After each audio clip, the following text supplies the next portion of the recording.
And this is a man who is on a blue bike. I'm pushing in here with the doubler here. He does appear to This guy's on a bike. have what looks like a 360 camera sticking out from the back of his helmet. So if you do see that kind of there right behind his head, that's what that appears to be from this distance. But the LAPD is chasing this person because they believe that he is armed with a gun. Now, how they know that at this point is unknown to us, but this actually started with the LAPD's Central Division, so that would be close to downtown Los Angeles. And now we're all the way closer to the 105 at the 110, but this is still the LAPD that is in pursuit, but units from the southeast, and the airship is still overhead. So we've got units behind him, though not directly behind him, just to give him a little bit of room. And we do have that police helicopter overhead as well. Eliana, last week we had a similar situation. Police were going after a rider on a motorcycle that had been stolen. Let's talk about the game plan here. Again, we know officers can't perform a pit maneuver or a spike strip. What are some of the options here for them? Yeah, there are a lot of limitations when it's a motorcycle. As you said, no pit maneuver, no spike strips. So it really does limit what police can do. How would you stop a motorcycle? Because they just said you can't use like the spikes that they use for cars or trucks or stuff like that. So how would you use it without hurting the person on it? In terms of pursuit intervention tactics, but really all they can do is just kind of try to wait him out, wait for him to run out of gas, wait for him to willingly pull over. I hope that it doesn't end in a crash, of course, but that's always an option as well. At this point, all they can really do is just continue to track him. He hasn't really tried to hide from them, even though it'd be pretty easy to do it on a motorcycle. He had an opportunity to hide in a tunnel a few minutes ago, but he just came out the other side. So at this point, that doesn't appear to be his intent to try to hide from these officers, and he just continues driving around the area. For the last 15 minutes or so, he's been in this general area of South LA on Imperial a lot of the time, but now just made that turn northbound onto Figueroa. So we're in the area of Figueroa and 112th Street here in South LA. Eliana, do we have any idea what the original want was for this? As far as we know, Colleen, it did come out as a man with a gun, and how they know that, how they were able to track it to him at this point is unclear.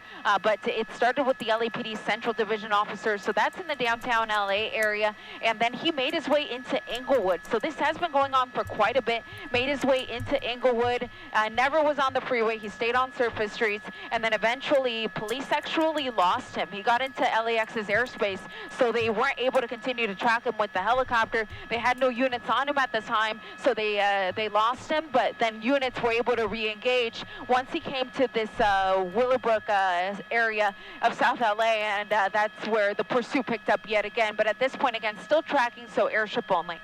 Okay, and I did notice that camera that you were talking about, Eliana. You know, with these pursuits, you've got to wonder, is it being streamed now? Is this rider streaming this?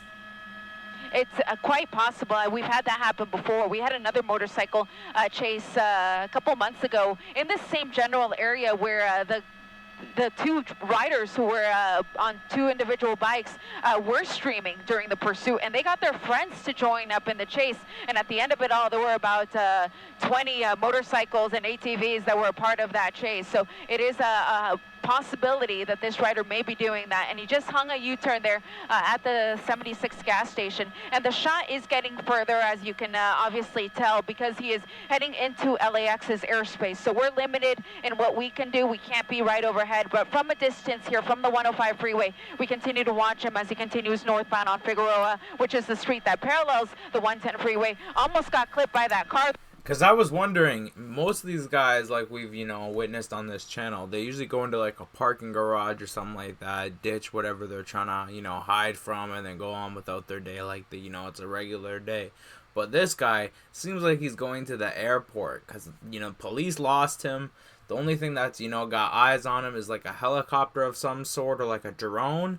And apparently they can't fly too close to the airport, so if he goes close to the airport, he may lose them. I think that's his plan, but let me know. We go watch and see. There that was making the turn, but he's continuing northbound Fig. He is making some dangerous moves for anyone on a motorcycle, let alone someone moving at the speeds he is. Ileana, have you seen any sign of the weapon at all? Have not seen any sign of the weapon, Colleen. The only thing that looked a little amiss was that camera that was hanging off the back of his helmet. So initially it was a little bit confusing as to what that may have been, but we at least believe that it is some sort of camera. But in terms of the weapon itself, we haven't seen it. We don't know if it's a handgun. We don't know if it's something longer than that. But again, LAPD officers believe that this person, if he's not armed right now, that he was armed at some point. And so that's why they're trying to take him into custody. But again, he's heading into LAX airspace, so he's getting that much further from us, but continuing northbound on Figueroa, coming up to 88th Street. And we do see a lot of pedestrians around. Have you seen this rider go on the sidewalk? We haven't seen it happen, but I did hear it happen. I was listening to the LAPD police scanner, and I did hear them say that he was riding on the sidewalk. So we did hear it happen. Thankfully, nothing bad happened when he did do that. And in terms of close calls, we've witnessed a few already. But thankfully, at this point, during this, it has now been about a 30-minute chase, and no one has been hurt. Ileana, is this a dirt bike? I don't know much about motorcycles, but it seems to be a smaller, more lightweight bike than you typically see on the freeways. Correct, Colleen. Yeah, it's some sort of dirt bike. I can't tell you the exact make and model, but it is some sort of dirt bike. So not your traditional motorcycle, but still, can still go at the top speeds here, can still weave in and out of traffic. And that's really what's making this such a difficult chase for the officers who are in those patrol units, and they don't want to be directly on his tail because he was driving very erratically when they were right behind him. So for that reason is why LAPD has gone into tracking mode, and it's airship only at this point. You'll notice there's no units directly behind him. I did notice some when we came overhead, but they were a good about quarter mile to a mile behind him. Give us an idea once again of the exact location.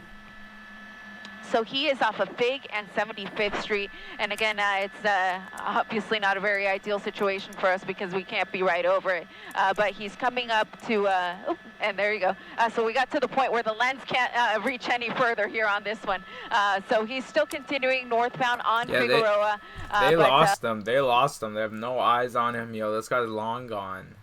Said the camera can't reach that far. Like, that's tough. We'll get as close as we can, but again, continuing into the LAX airspace, which really limits what we can do, but he's still continuing northbound.